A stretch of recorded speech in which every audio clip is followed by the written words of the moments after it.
Assalamualaikum guys, come back with me, kurang sukses. Ya seperti biasa, di sini Mimin akan bahas film yang unik-unik. Film ini berjudul Centigrade tahun 2020.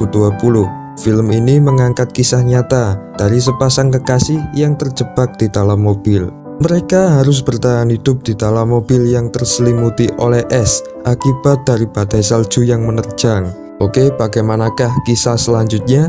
Langsung saja genjot ke plotnya.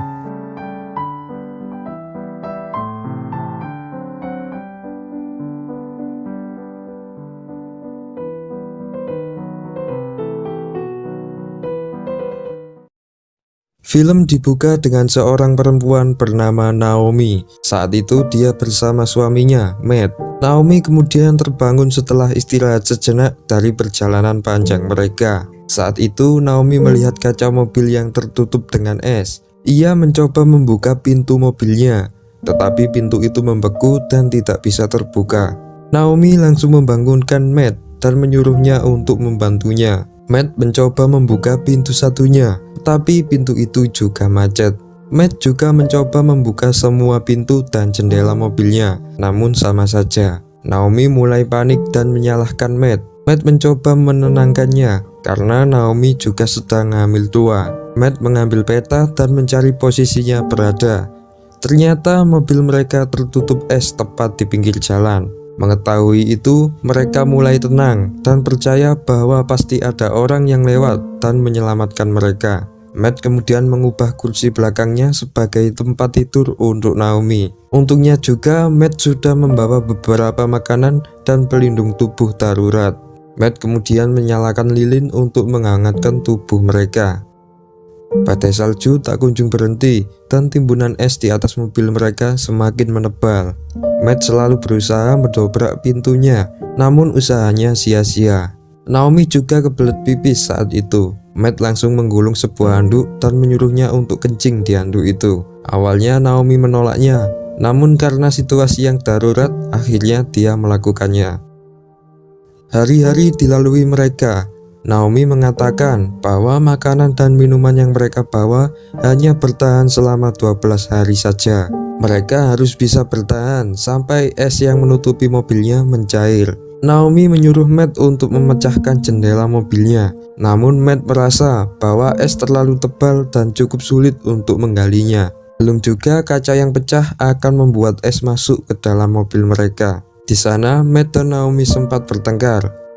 Matt menjelaskan jika mereka berhasil keluar sekalipun, mereka takkan bisa bertahan dengan kondisi badai salju di luar sana.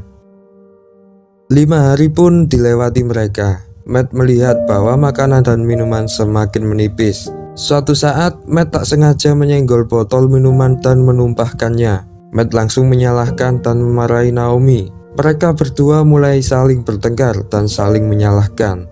Saat mereka tidur, tiba-tiba mereka mendengar suara mobil yang lewat. Mereka langsung berteriak meminta tolong, namun sayangnya mobil itu tak mendengarnya. 7 hari mereka lalui. Matt mencoba mencari cara untuk membuka jendela pintu mobilnya. Ia saat itu menggunakan lilin untuk melelehkan sela-sela jendela yang membeku. Di sisi lain, Naomi berhasil menelpon ayahnya, namun sialnya tiba-tiba sinyal terputus. Matt pun mulai putus asa dengan kejadian ini. 9 hari mereka lalui. Timbunan salju di mobil mereka semakin menebal dan hampir menutupi seluruh bagian mobilnya. Naomi mulai frustasi dan menyalahkan dirinya sendiri. Makanan pun tersisa hanya untuk sehari ke depan. Jika makanan habis, mereka terpaksa harus bertahan hidup dengan air es saja. Naomi ingin memecah jendela dan menggali es itu, namun sebaliknya, Matt menyuruh Naomi untuk tetap bertahan di mobil karena lubang pecahan jendela dapat memicu suhu dingin masuk ke dalam mobil. Di sela mereka berdebat, tiba-tiba Naomi mengalami sesak nafas. Matt langsung mengambilkan obat dan merawat Naomi. 11 hari mereka lalui. Di sana Naomi menulis catatan di sebuah buku. Naomi merasa bahwa pada akhirnya mereka akan tewas kedinginan. Matt membentak dan menyuruh Naomi berhenti menulis karena ia tidak ingin mati sia-sia. Apalagi Matt juga menaruh harapan pada anak yang sedang dikandung Naomi. Saat itu mereka mendengar truk pembersih jalan. Mereka mencoba berteriak sekeras mungkin untuk mencari pertolongan. Namun sayangnya pengendara truk itu tidak mendengarnya. Matt langsung depresi dan mengamuk di dalam mobil. Ia membentak Naomi dan menceritakan bahwa ia juga dipecat. Matt juga memarahi Naomi karena sebenarnya ia adalah pecandu pil. Matt kecewa karena di saat Naomi hamil, Naomi tetap saja meminum pil itu. Di sana mereka bertengkar dan saling membuka aib masing-masing. 15 hari mereka lalui. Mereka tak kunjung mendapatkan pertolongan. Di sisi lain, makanan juga sudah habis. Mereka hanya bertahan dengan meminum air dari serpihan es. Di saat malam, Naomi mulai terkena dehidrasi. Tubuhnya terasa panas seperti terbakar. Karena tak tahan dengan panasnya, ia langsung mengambil benda tajam dan memecahkan kaca mobil itu. Ketika Matt mendekatinya, Naomi langsung menusuknya dengan benda itu. Matt mengira ia akan menggali es itu, tetapi ternyata Naomi mendekati es karena merasa kepanasan. Matt langsung merawat Naomi. Di saat malam, tiba-tiba Naomi merasa bahwa ia akan melahirkan. Naomi mengambil posisi dan mulai kesakitan. Matt mencoba membantunya pasca istrinya melahirkan. Akhirnya bayi yang mereka idamkan terlahir dengan selamat. Mereka merasa lega atas peristiwa itu. Mereka pun mulai memberi nama anak mereka. Di hari ke-18, Matt merasa khawatir dengan kondisi anaknya, mengingat suhu dalam mobil semakin dingin karena pecahnya jendela itu. Bayi mereka tak henti menangis karena kedinginan. Matt mulai terkena dehidrasi karena suhu dingin di sampingnya. Ia terus berusaha menggali bongkahan es yang menutupi mobilnya itu. Suatu saat, Matt tak tega melihat anaknya yang terus menangis. Kemudian ia memberikan jaketnya untuk menyelimuti bayinya.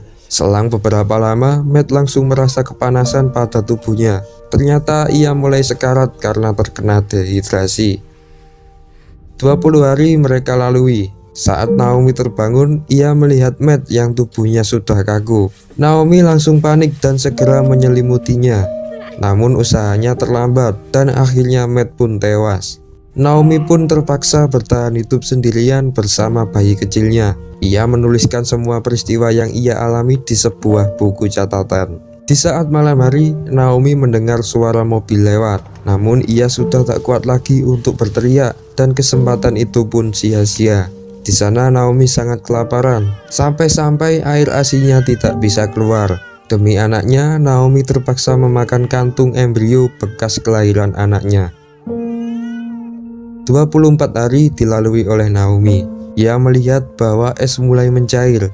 Ia melihat cahaya di jendela dan ia pun mulai menggali es itu. Ia melihat bahwa musim semi telah tiba. Naomi langsung melubangi es tersebut dan mulai bersiap-siap untuk keluar. Naomi keluar dengan bayinya dan meninggalkan mayat Matt di dalam. Di luar sana suhu masih sangat dingin. Naomi terpaksa pergi berjalan kaki menyusuri padang es yang sangat sepi.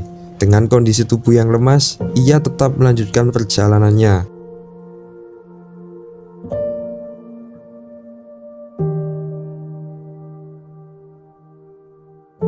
Naomi melihat bahwa ia terdampar di tempat yang sangat sepi. Naomi terus melanjutkan perjalanan sampai akhirnya ia melihat kantor polisi dari kejauhan.